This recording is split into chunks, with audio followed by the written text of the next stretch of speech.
이번 주 어머님이 저희 집에 오셨어요. 예, 오늘 천안에 가서 형님 댁에서 이렇게 모시고 왔어요. 한 3개월 동안 큰 형수님이 돌보셨죠. 그래서 이제 제가 어머니 모시러 가니까 지난 30년 동안 저를 빠졌던 얼굴보다 더 밝게 저를 밝으셔서 서방님 오셨어요 하면서 이제 어머님 모시고 왔어요. 그 치매 걸리시고 뭐가 좀 많이 안 좋으셨는데 또 보니까 많이 또 건강해지시고 또 잘 먹이시고 잘 보호해서 건강해지셨더라고요. 그래서 이제 집에 와서 이것저것 짐 풀고 뭐 하고 하는데 이제 짐 풀고 그날 저녁에 잠을 안 주무시는 거예요. 잠자리가 바뀌어서 그런가 했더니 그게 아니라 밤새 이제 당신 짐을 다 풀어놓고 뭔가 보물을 하나 발견했대요. 그게 뭔가 했더니 30년 전에 잊어버린 줄 알았던 외상장부가 나왔대요. 그래서 내가 뭔 얘기인지 하여간 약간 치매기가 있으시니까 그냥 하여간 귀담아 들었는데 새벽에 이제 저도 이제 화장실 가려고 잠깐 나왔더니 한 2시인가 3시인가 아직도 불이 켜져 있어요. 강하게 들어가니까 이렇게 막 쓰고 계세요. 이렇게 보니까 눈썹 그리는 연필로 그 장부에 있는 걸 다른 수첩에 옮기고 계세요. 이렇게 91살이시거든요. 30년 전의 장부인데 제가 봤을 때 거기에 적혀있는 분들 다 돌아가셨어요. 제가 이제 어머니, 엄마 자야 돼. 왜 그래? 그러니까 아니다. 야. 내가 이거 보물지도다. 진짜 어머니 이렇게 보물지도래요. 보물지도. 이걸 내가 깜빡 잊고 살았는데 찾았대요. 그래서 그걸 다 그냥 하는데 연필 그리는 그거니까 그게 하나도 안 맞고 맞춤법도 안 하고 이름도 다 틀리고 숫자 다 틀리는데 계속 밤새도록 제가 화가 나가지고 몇 번 얘기했는데 안 들어요. 안 듣고 그래서 제발 좀 그만하시라고. 엄마 지금 91살이라고. 그 돈 받아서 뭐 하려고? 뭐 하려고 그러냐고. 제발 좀 그만하라고 했더니만 제 어머님이 이래요. 이거 받아서 너 주려고. 그 제가 열심히 적어. 놔준다니까. 그렇게 했을까요? 가슴이 아픈 거예요. 속상하고. 저희 집에 올 때도 계속 내가 짐이 돼서 어떡하나. 아니 저한테 뭘 돈을 빌려달라 그러세요. 그런데 그런 살아있는 것 자체가 짐이 된다고 느끼는 부모의 심정이 어떻겠어요. 살아있는 자체가 아침에 눈을 뜬 게 내가 짐이 되는 거야 자식한테. 근데 지금도 91살 제가 50이 넘었잖아요. 막내라 할지라도. 그런데 마지막까지 뭔가 하면 너 주려고. 이 엄마 진심이거든요. 제 어머니 진심이에요. 너 주려고. 희철이 너 주려고. 그러니까 이 부모는요, 이 땅에 있는 모든 부모 앞에 자식들은 죄인이에요. 죄인. 마지막 죽는 순간까지.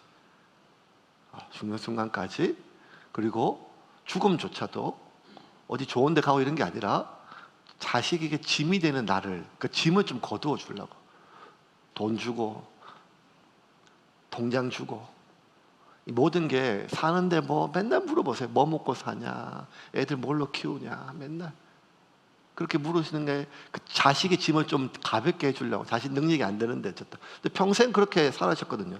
마지막 순간까지. 그러니까 이 부모는요, 참 이 자식이 죽을 때까지 어떤 짐이 아니라 자식은 부모를 짐으로 여기거든요. 근데 부모는 자식이 짐이 아니라 자기보다 더 소중한 지켜야 될 마지막 남은 보물이에요. 보물. 30년 만에 발견했던 장부가 보물이 아니라 부모는 죽을 때까지 자식이 보물인데 어느 순간 보니까 세상에 너무 오래 살게 됐어요. 그러니 이 자식에게 부모는 짐이 되는 그런 참 기가 막힌 시대를 살고 있어요. 그런데 지금보다 훨씬 더 오래 살았던 족장 시대예요. 야곱이 이제 애굽에 와서 130세에서 애굽에 와가지고 17년을 더 살았어요. 147세가 돼서 이제 정말 죽을 때가 됐어요. 그러니 죽기 전에 마지막 자기 요셉에게 유언을 남겨요. 뭐라고 남기는가 한번 볼까요? 28절부터 30절까지 같이 읽겠습니다. 야곱이 애굽 땅에 17년을 거주하였으니 그의 나이가 147세라. 이스라엘이 죽을 날이 가까움에 그의 아들 요셉을 불러 그에게 이르되 이제 내가 내게 은혜를 입었거든 청하노니 내 손을 내 허벅지 아래에 넣고 인애와 성실함으로 내게 행하여 애굽에 나를 장사하지 아니하도록 하라. 내가 조상들과 함께 눕거든 너는 나를 애굽에서 메어다가 조상의 묘지에 장사하라. 요셉이 이르되 내가 아버지의 말씀대로 행하리이다. 요셉아, 내가 여기 17년 살았는데 내가 아무래도 여기서 죽을 것 같다. 그러니 내 뼈는 가서 내 고향 땅에 하나님 내게 주신, 내 아버지에게 주신, 내 할아버지에게 주신, 나에게 주신 가나안 땅, 그 소명의 땅에 묻어라. 그게 내 소원이다. 여기 묻지 말고 꼭 가나안 땅에 가서 내 뼈를 묻어라. 요셉이 내 아버지, 제가 꼭 그렇게 할게요. 편안히 눈 감으세요. 그랬어요. 다 끝이 났어요. 그런데 야곱에게 마지막 남은 자신의 소명이 하나 있어요. 과제가 있어요. 이 땅에서. 그게 뭔가 하면 147년 동안 자기가 자기 할아버지 아브라함, 자기 아버지 이삭에게 물려받은 것을 이제 자신도 다음 세대에게 물려줘야 돼요. 뭘 물려줄까요? 야곱이 147년 동안, 그 머리 좋은 야곱이 147년 동안 평생을 부모랑 싸우고 형제랑 싸우고 하나님하고조차 싸웠던 그 야곱이, 그렇게 움켜쥐고 붙잡았던 야곱이 모아놓은 게 얼마나 많을까요? 물려줄 게 얼마나 많을까요? 야곱이 어떤 유산을 물려줄까요? 1절과 2절 같이 보겠습니다. 이 일 후에 어떤 사람이 요셉에게 말하기를 내 아버지가 병들었다 하므로 그가 곧 두 아들 므낫세와 에브라임과 함께 이르니 어떤 사람이 야곱에게 말하되 내 아들 요셉이 내게 왔다 하매 이스라엘이 힘을 내어 침상에 앉아. 이제 병들어서 마지막 임종이에요. 아무것도 못하잖아요, 여러분. 사람이 마지막 갈 때가 되면 이제 늙어서 기운이 소진해서. 그런데 요셉이 왔다 하니까 뭔가 하면 이스라엘이 힘을 내어 침상에 앉았어요. 마지막 호흡 하나하나 다 힘겨웠던 그 노인네가 요셉이 왔다는 소식을 듣자 반갑고 이런 걸 넘어서 자기 마지막 모든 힘을 다 짜내가지고 이제 뭘 하려고 해요. 유산을 물려주는 거죠. 그 유산 우리가 다 아는 거예요. 하나님의 축복이에요. 축복, 장자의 축복. 야곱이 뱃속에서조차 자기 형하고 먼저 받으려고 싸웠던 그 축복, 아버지를 속이고 형을 속여서 철천지 원수가 되면서부터까지도 받았던 그 축복, 그 받았던 그 축복을 넘겨주려고 해요. 하나님께 복을 빌어주는 거죠. 그런데 여러분 한번 생각을 해보세요. 지금 요셉은요, 바로 한 사람 빼고는 이집트와 아프리카와 저 중동 지방 고대 근동에 그 자기가 아는 모든 세상의 모든 어떤 사람보다 부유한 사람이에요. 지난주 살펴본 것처럼 그 아프리카와 온 세상에 있는 모든 돈이 다 요셉을 통해 가지고 바로의 궁궐로 갔어요. 모든 돈이, 가축도, 재물도, 심지어 땅 문서도 종문서까지. 그러면 요셉한테 없는 게 없어요. 부족한 게 없단 말이에요. 오히려 요셉한테 야곱이 지금 빌부터 살아요. 그러면 야곱이 물려줄 유산이 아무리 많아도 그게 요셉한테 필요한 게 뭐가 있겠어요? 요셉한테 부족한 게 없으니까요. 그런데 이거를 야곱이 모를 리가 없어요.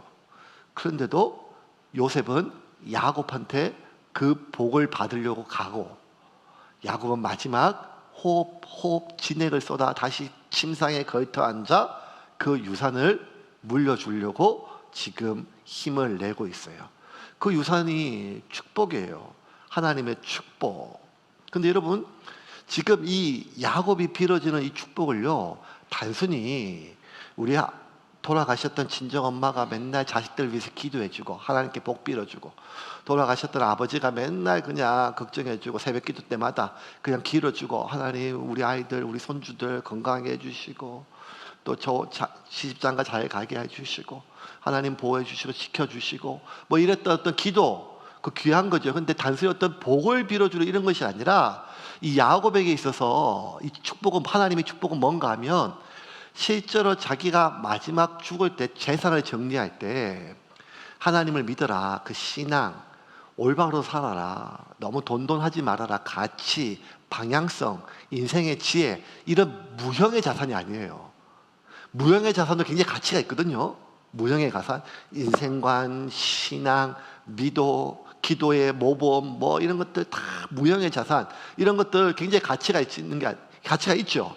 그런데 그럼에도 불구하고 지금 야곱이 하나님의 축복을 자신들에게, 요셉에게 물려주고 요셉의 아들들에게 물려주고 하는 그 축복은 단순히 어떤 복을 빌어주는 무형의 자산이 아니라 실제로 은행의 자산, 주식, 통장 뭐 이런 것들 해서 우리 그냥 우리는 아니죠. 장례식장에 가보면 장례 끝나고 나면 혹시 남겨진 뭐 이렇게 통장이 없나. 저는 꼭 우리 엄마 돌아가시면 저희 시골 경상북도 상주군 함창면 오사 169-4번지에 있는 저희 어머님 삼천장 밑에 있는 제 밑바닥에 열어볼 거예요. 도대체 얼마나 뭐가 있는지. 맨날 저보고 나 죽으면 그거 열어봐라. 엄마가 이처럼 나 죽으면 그거 열어봐라. 그게 엄마가 다 넣어놨다. 그거 30년 전부터 얘기하셨거든요. 60살 때부터. 30년 동안 지금 못 열어봤어요. 아직 안 돌아가셔가지고. 이제 돌아가시면 열어볼 거예요. 도대체 보면 또 다 돌아가신 분의 차용 정서겠죠. 그런 것들. 그런 어떤 주식이나 아니면 통장이나 계좌나 이런 유형의 자산, 축적된 자산, 야곱의 평생의 삶의 그의 인생 가운데 축적된 유형의 자산이에요. 이게 그냥 빌어주는 게 아니라 실제로 평생 모았던 돈, 가축 이런 것처럼 땅처럼 야곱은 지금 요셉과 요셉의 자손에게 물려준 그 하나님의 그 축복권은 뭔가 하면 그의 눈으로 보고 손으로 만질 수 있는 그의 인생을 통해서 실제로 축적된 자산이에요. 지금 우리가 생각하는 복을 주로 빌어주는 그런 개념이 아니라. 그러면 그 유형의 자산이 도대체 실체가 뭐냔 말이에요. 그 돈이냔 말이에요. 아니면 가나안 땅의 땅 문서냐. 그게 아니라 하나님을 물려주는 거예요. 자기가 알고 있는 하나님의 크기, 내가 물려줄 땅의 크기처럼, 내가 물려줄 돈의 X처럼 자기가 알고 있는 하나님의 크기. 왜냐하면 사람은요, 자기가 하나님을 아는 만큼 누리거든요. 하나님을 아는 만큼 누려요. 우리가 하나님을 죽어서 천당 가시는 분만으로만 알면 그것도 대단하지만, 그것도 몰라서 마지막 돌아가실 때 얼마나 우리가 속상하고, 지금 부모 늙으신 분들 우리 마지막 기도가 뭔가 하면 구원 아니에요. 구원. 세상에 그보다 귀한 게 어디 있어요. 영원한 천국과 지옥. 근데 그럼에도 불구하고 하나님은 우리가 죽어서 가는 천국과 지옥만 결정해 주는 분이 아니라 살아서 이 세상에서 우리의 모든 삶을 직접적으로 연관하고 계시거든요. 그런데 사람들은 자기가 하나님을 아는 만큼만 누린단 말이에요. 아는 만큼만. 감기 걸렸을 때는 아니라 암에 걸렸을 때, 그냥 일상적인 삶이 아니라 큰일에 바쳤을 때, 내가 하나님을 아는 만큼 누리기 때문에 지금 야곱이 요셉을 통해서 물려주려고 하는 그 유형의 자산은 자기가 알고 있는 하나님의 크기란 말이에요. 147년 동안. 왜? 자산의 크기가 우리의 삶의 자유를 결정하거든요. 우리가 왜 그렇게 돈 해요? 여러분, 돈만큼 우리가 자유로워져요. 어렵게 볼 게 뭐 있겠어요. 어렵게 볼 게 24평보다 33평이 훨씬 더 자유롭잖아요. 쬐끄만 마티즈보다 아주 큰 가니발이 훨씬 더 자유롭잖아요. 그 돈만큼 자유로운 거예요. 공간이 생기는 거예요. 자기의 공간. 그러니까 여러분, 그게 뭐 천박해요. 평생 뼈 빠지게 일해가지고 집 한 칸 늘리고 집 평수 넓히고 자식에게 차 한 대 사주고 뭐 이런 거, 그 천박한 거 아니에요. 어쩌면 솔직한 거고 귀한 거예요. 그만큼 자유로우니까요. 하는 것들. 인생은 어쩌면 하나님을 아는 만큼 자유롭다, 또 뭐 정말 하나님 우리를 믿는다 하지만 실제로 우리가 오늘도 살아 숨쉬는 모든 것들에 대해서 목사가 맨날 설교할 때는 하나님이 우리를 먹이신다 해놓고 돈이 중요한 게다 하지만 정작 성도들 볼 때 헌금 얼마 내고 월세 얼마 내고 그러면 설교하고 삶이 다른 거 아니겠어요? 그만큼 우리의 삶은 우리가 믿음, 신앙, 교회 이야기하고 설교할 때, 찬양할 때, 기도할 때 하나님 우리를 먹이신다, 돈이 중요한 게 아니다 뭐 하지만 아니 여러분 돈이 하나님만큼 중요하지 않다는 말이지 실제 우리의 삶은 돈과 연관이 있잖아요. 돈과 있잖아요. 노인 자살률이 왜 이렇게 높아요? 젊은이들 못지않게 노인 자살률이. 첫 번째는 안 돌아가셔서 그래요. 두 번째는 너무 빈곤하니까요. 빈곤하니까요. 노인이 되면 없는 게 세 가지래요. 첫 번째는 뭐가 없는가 하면 건강이 없대요. 아유, 그래서 여러분 젊었을 때 노세요. 노세 젊어서 노세. 진리예요, 진리. 나이 들어서 못 놀아요. 젊어서 노세요. 꽃 보러 가시고 여행 가세요. 여행 가세요. 네. 주일날 여행 못 가게 하죠. 가서 영상 예배 드리세요. 1년에 한 번씩은 내가 봐드릴게요. 네. 이거 온라인 영상에서 제해주세요. 교단에서 들으면 제가 주세요. 호기롭게 얘기했지만 이거 살짝 지금 후달리기 시작했어요. 교계 어르신들 볼까봐 노예에서 자를까봐. 건강이에요. 건강. 나중에 내가 지금 뼈 빠지게 고생했지만 나중에 돼서 여러분 맛있는 거예요. 나이 들어서 못 먹어요. 임플란트 해도 못 먹어요. 첫 번째는 못 씹어서 못 먹고 두 번째는요 옛날 맛이 안 나요. 그래서 나이 들면요 먹고 싶은 게 없고 가고 싶은 게 그렇게 없어요. 그냥 돈만 그리워해요. 자기가 못 해본 거 모든 욕구가 그 돈에 있으니까 해보지도 못하면서. 그러니까. 또 뭐가 없는가 하면 친구가 없어요. 친구가 제가 강의 듣다 친구가 없던 말 듣고 너무 오래 살아서 친구 다 죽었나? 이렇게 생각했어요. 근데 그게 아니라는 거예요. 친구 다 살아있고 다 오래 살아요. 다 있는데 만날 수가 없다는 거예요. 지난달에 한번 밥을 얻어먹었어요. 근데 생각해보니까 지지난도 얻어먹었어요. 그럼 이번에 만나면 이번에 내가 사야 되잖아요. 근데 그 밥 한 끼 살 끼가 빡빡해요 지금. 그럼 어떻게 되는가 하면 집에 있는 거예요. 집에 있는 거예요. 집에. 그럼 어떻게 되는가 하면 점점 고립돼요. 고립돼요. 좀 다니세요. 좋은 데 많은데 세상 좋잖아요. 세상이 뭐가 좋아요? 돈 있는 것들만 좋죠. 돈 없으면 문 밖에 못 나가요. 이게 현실이란 말이에요. 그런데 목사는 맨날 노후 준비 그거 믿음 없는 것들이지 하나님 소명을 위해 평생 살아야 된다. 이게 너무 현실과 좀 동떨어진단 말이에요. 이런 말들이. 그래서 우리는 어떻게든지 내가 가지고 있는 자산만큼 내가 자유로우니까요. 돈만큼, 공간이, 시간이. 그러니까 내 자식들도 이렇게 비참하게 살지 않게 하기 위해서 자산을 많이 축적할 수 있는 직장, 학교, 내가 알고 있는 범위 내에서 내가 알고 있는 그게 맞는지 틀린지 잘 모르겠지만 세상이 그래 가니까 그게 무슨 천박하다고 할 수 있어요. 그게 믿음 없다고 어떻게 할 수 있어요. 나한테 좋은 거 자식들한테 좋게 해주려고 하는 건데. 자산이 참 중요하죠. 그래서 마지막 순간까지 우리가 뭘 물려주려고 해요. 근데 이제는 여러분 물려주는 자산도 있지만 가만히 생각해 보니까 내가 자식한테 뭘 도움이 되기보다 짐이 안 되는 것만 해도 참 힘겨운 시대라 이렇게 느껴져요. 왜냐하면 잘 안 돌아가시니까요. 여러분 제가 이런 말 자꾸 잘 안 돌아가신다 이 말 좀 섭섭하게 듣시면 안 돼요. 저희 어머님 집에 와서 하는 말이 아니에요.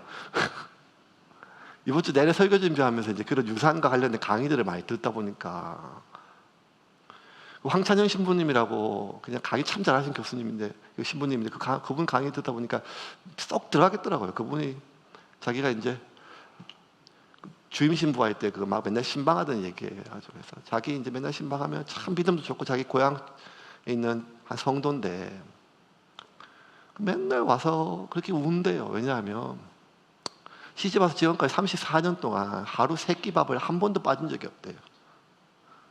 시부모님하고 남편하고 자기가 애들하고. 지금도 그 시아버님 몇 살이니까 73인데 절대로 밖에서 안 드신대. 3끼밥을 한 번도 빠짐없이 아침, 점심. 33년 하니까 이게 얼마나 힘들어요. 자기도 힘들어요. 밖에도 못 나가고 3끼밥을 먹으니까. 그래서 이제 성당에서 경로 잔치에 가서 여행을 갔어요. 그래가지고 이제 그 시아버지 자기 신부님 해가지고 밥을 이제 사주시고 이제 하고 하면서 이제 그 신부님들 뭐 성당은 또 술도 먹잖아요. 막걸리 한 잔 따라 드리면서 이제 그 어르신한테 어르신 요셉님 이렇게 하니까 신부님 왜요? 그러니까 이제 점심은 노인정 가서 드세요. 노인정 가서. 아 왜요? 노인정 저 안 가요. 아 노인정 가서 드세요. 그러면 며느리가 아침 차리고 노인정 가서 드시면 낮에 조금 댕기고 사람도 만나고 친구도 만나고 저녁만 차리면 되잖아요. 그러니까 그 노인 점심 한 끼라도 노인정 가서 그 가서 좋잖아요. 어르신들하고 화투도 치고 놀러도 치고. 그러니까 막 성질을 해요. 노인정 절대 안 가. 왜 노인을 그렇게 안 가요? 노인정을. 그랬더니만 이 어르신 하는 말이 너무 명언이에요. 형들이 자꾸 심부름 시킨단 말이야. 형들이 심부름을 시켰대요. 이 어르신 나이가 73살인데요. 그랬더니 아니 그게 무슨 말이에요? 그러니까 맨날 가면 막걸리 받아와라, 청소시키고 사토 사와라 하고. 아니 73살인데 뭐 형님이니까 아이고, 내가 가면 새파래. 10살, 20살 많은 형들이 수두룩하대요. 10살, 20살 많은 형들이. 그래서 그 형들 다 죽어야 간대요.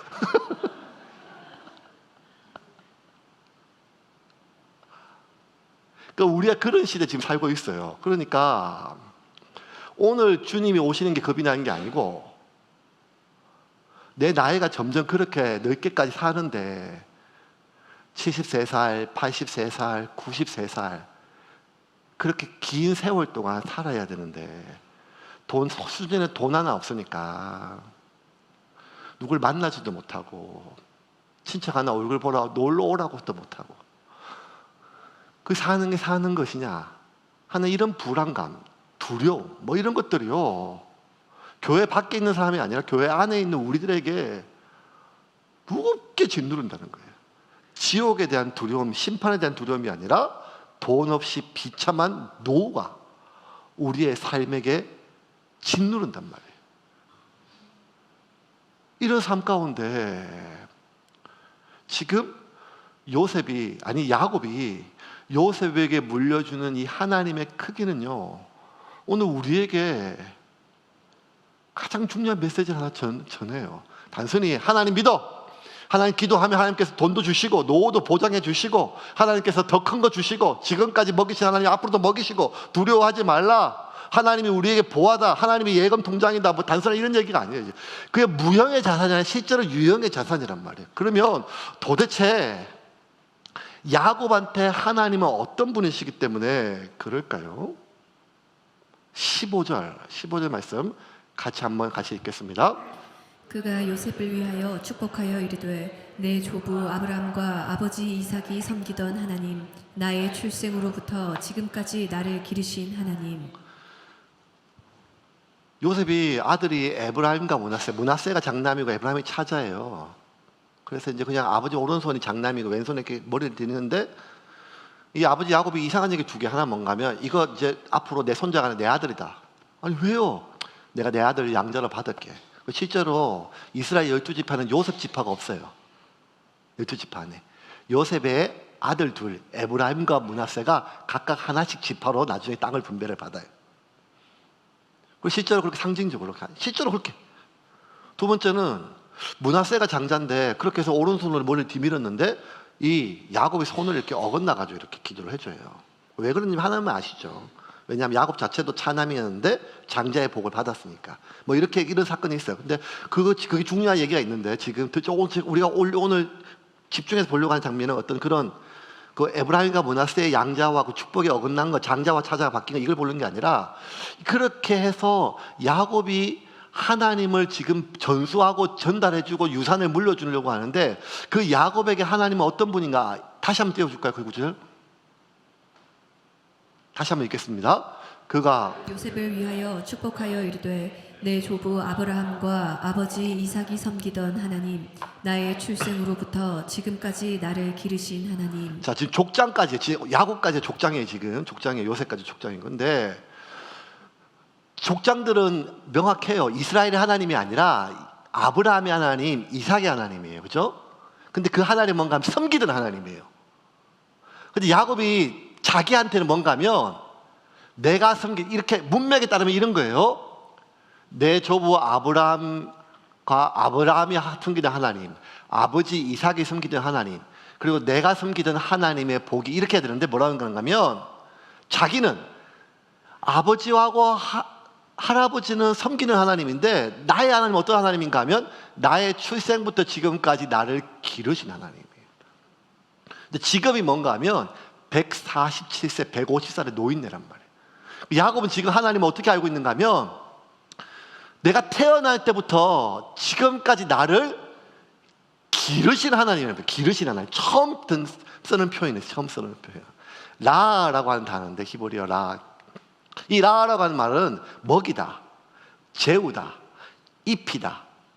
그러니까 부모님에 나오는 진자리, 마른 자리, 가라니시며 먹이고 입히고 재우고 기르다 그 말은 똑같아요.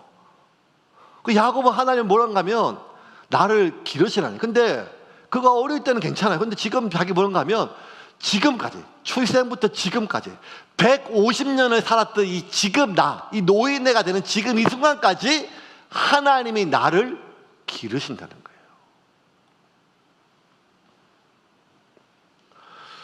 이 야곱은요, 점점 그의 인생이 지나면서 뭐가 커지는가 하면 그가 소유했던 재산과 땅의 크기가 커지는 것도 있지만 야곱이 정말 커진 건 뭔가 하면 자기가 지금 만나고 있고 섬기고 있고 예배하고 있는 하나님의 크기예요. 하나님은 나를 도우시는 하나님이었어요. 지금까지 나를 위기에서 건지시는 하나님이었어요. 야곱이 평생 싸웠잖아요. 자기 것 지키기 위해서 얼마나 고단하게 싸웠어요.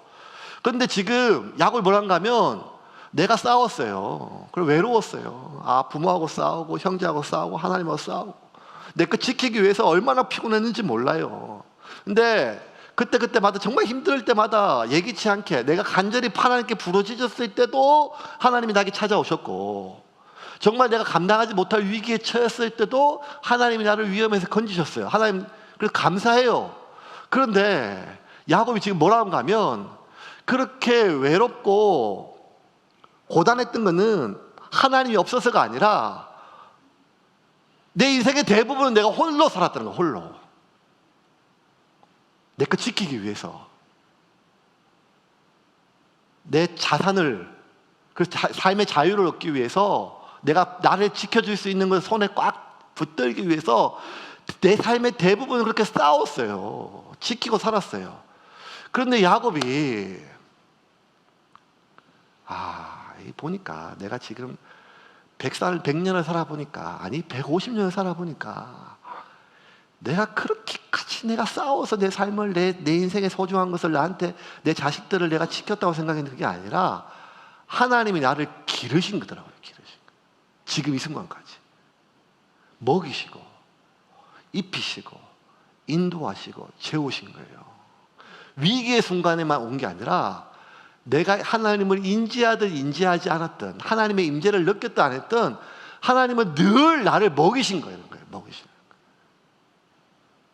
91세의 노인네가 50이 넘은 아들을 지금도 뭘 물려주고 먹이려고 애쓰는 것처럼 하나님은 지금도 나를 먹이시고 재우시고, 오늘 잘 잤나?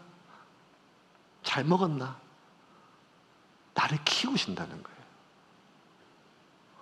이게 야곱한테는 너무너무 지금 요셉한테 물려주고 싶은 거예요. 야, 요셉아, 힘들 때 하나님 찾아. 어려울 때 하나님 찾아. 회개 많이 해야 돼. 예수님 언제 오실지 몰라. 그것만 있는 게 아니라, 요셉아, 내가 살아보니까 매 순간순간 일상의 삶에서 내가 그렇게 하나님을 찾지 않았던 순간에도, 그렇게 하나님의 도움이 절박하지 않는 순간에도 하나님 나를 먹이시더라. 나를 재우시더라. 나를 인도하시고 보호하시더라. 그게 하나님이다. 그게 내 하나님이다. 너 이 하나님 가져가라. 네가 알고 있던 하나님, 네가 하나님 있는 건 내가 안다. 그런데 그 하나님이 우리에게 소명만 주시고 우리에게 하나님 큰 비전만 주시는 하나님이 아니라 나를 먹이시고 입히시고 나를 기르시는 하나님이다.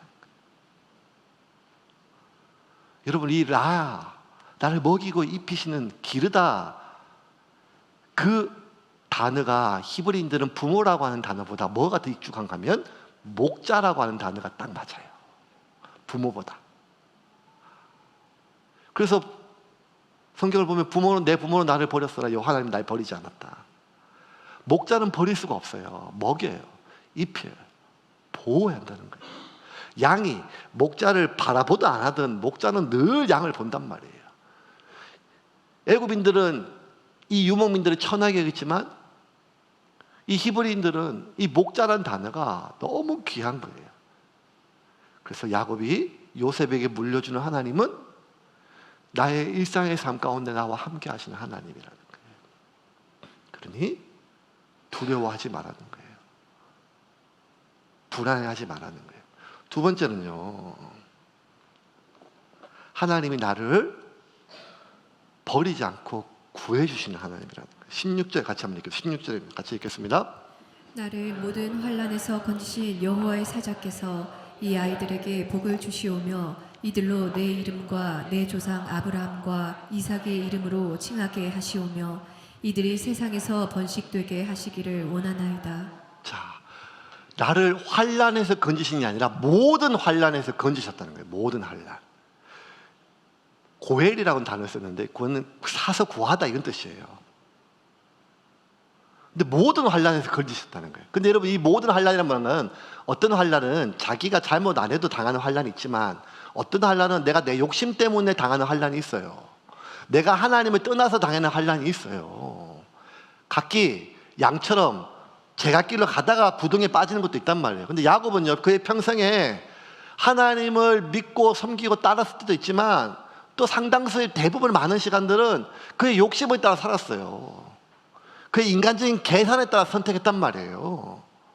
그러면 그 환난의 대부분은 뭔가 하면 그냥 어쩔 수 없이 믿음을 지키다가 당하는, 의를 위하여 당하는 핍박이 아니라 자기 죄 때문에 당하는 혼란이에요.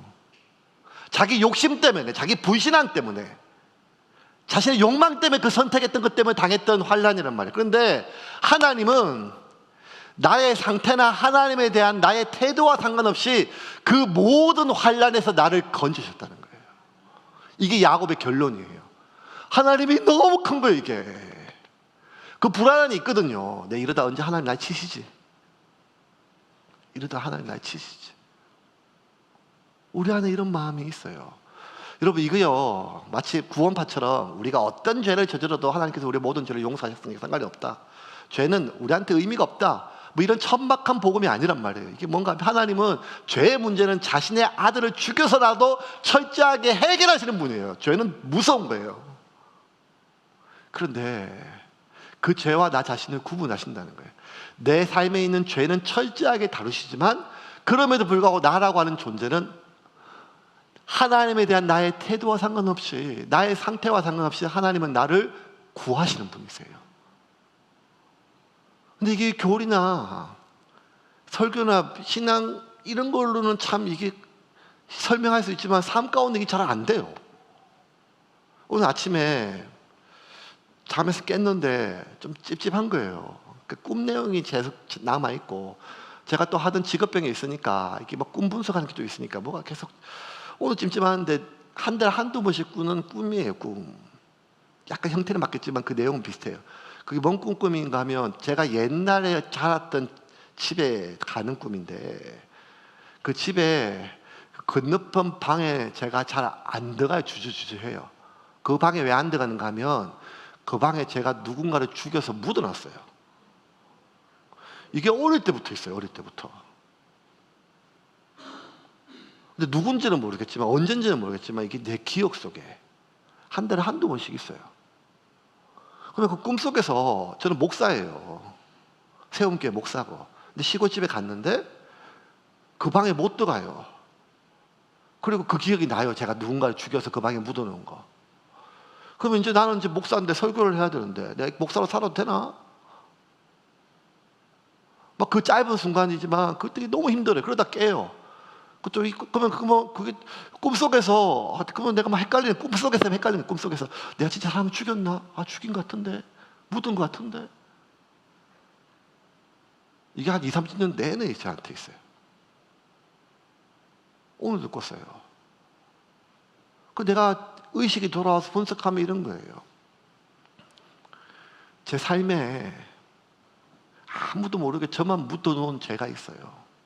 아무도 모르니까 이렇게 목사 짓을 할 수 있겠죠. 설교를 할 수 있겠죠. 근데 저는 알아요. 제가 어떤 인간인지, 어떤 죄를 저질렀는지. 근데 제 안에 무의식 안에 설교할 때는 그리스도 예수 안에 결코 정죄함이 없나니 죄와 사망에 벌써 모든 죄를 하늘에 있는 천사나 장래나 죽음이나 무엇도 예수 그리스도 안에 있는 하나님의 사랑에서 나를 끊을 수 없다. 결코 정죄함이 없다.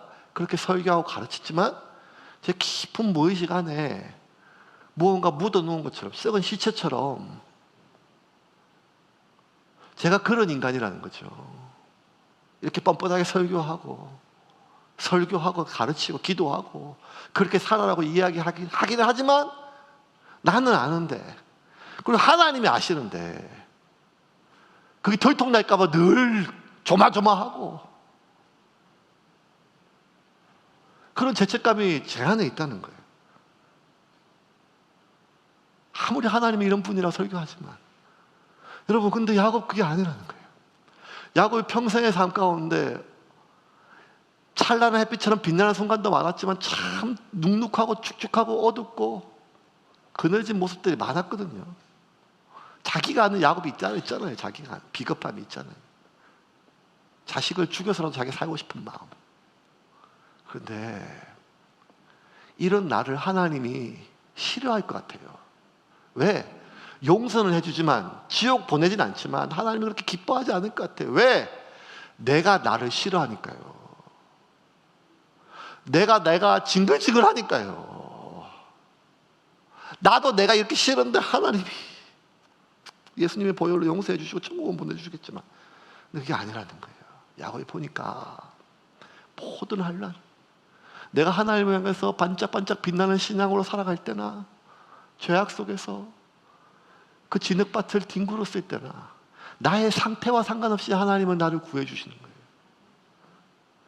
하나님에 대한 나의 태도가 정말 하나님께 간절하게 기도하고 예배드릴 때도 있지만 그냥 하나님 멀리 떠나서 완전히 그냥 세상 속에서 그냥 죄악 가운데 욕망 가운데 그 살 때도 하나님 날 구해 주신다는 거예요.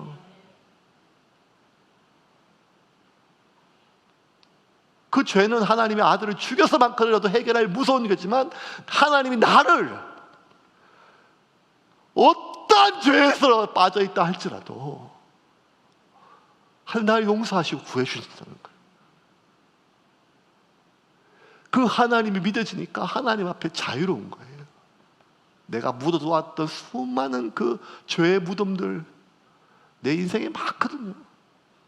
그런데 그 수많은 무덤들의 어둡고 습하고 눅눅한 삶의 과거가 아니라 그 모든 순간 나를 구해주시고 나를 품어주시고 나를 기뻐해 주시고 나를 안아주신 하나님, 천박한 복음에 대한 값싼 은혜가 아니라 정말 복음 그 자체 나를 만나시는 그 하나님을 경험하니까 야곱이 삶이 참 편한 거예요.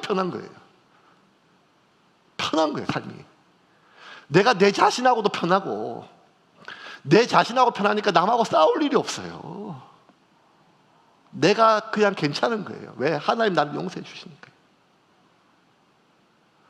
이게 야곱이 만났던 하나님의 크기예요. 수많은 그 위기의 순간, 어려울 때 하나님 보험처럼, 자동차 보험처럼 들어놓으면 한 번은 써먹을 수 있는 그게 아니라 일상의 삶 가운데 나를 먹이시고 입히시고 기르시는 하나님이라.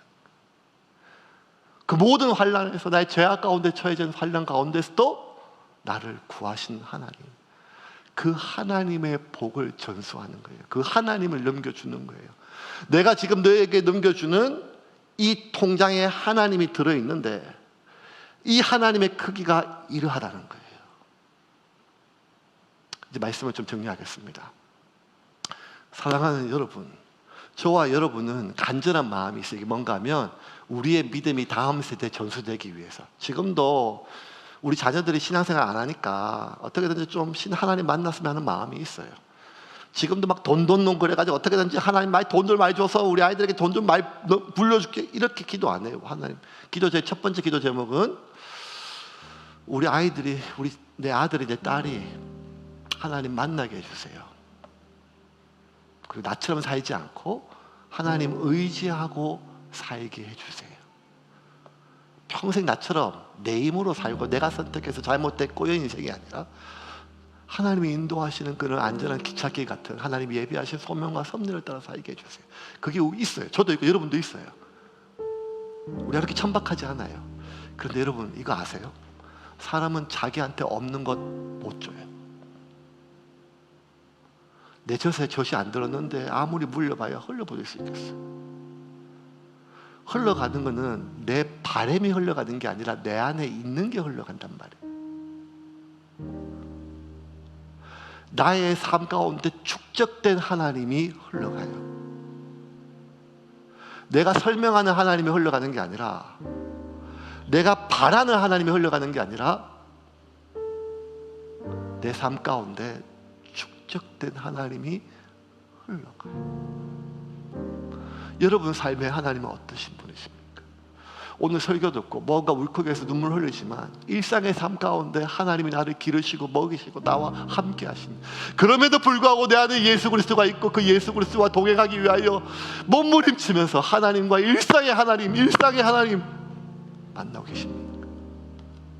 나를 용서하신 그 하나님 만나고 계십니까?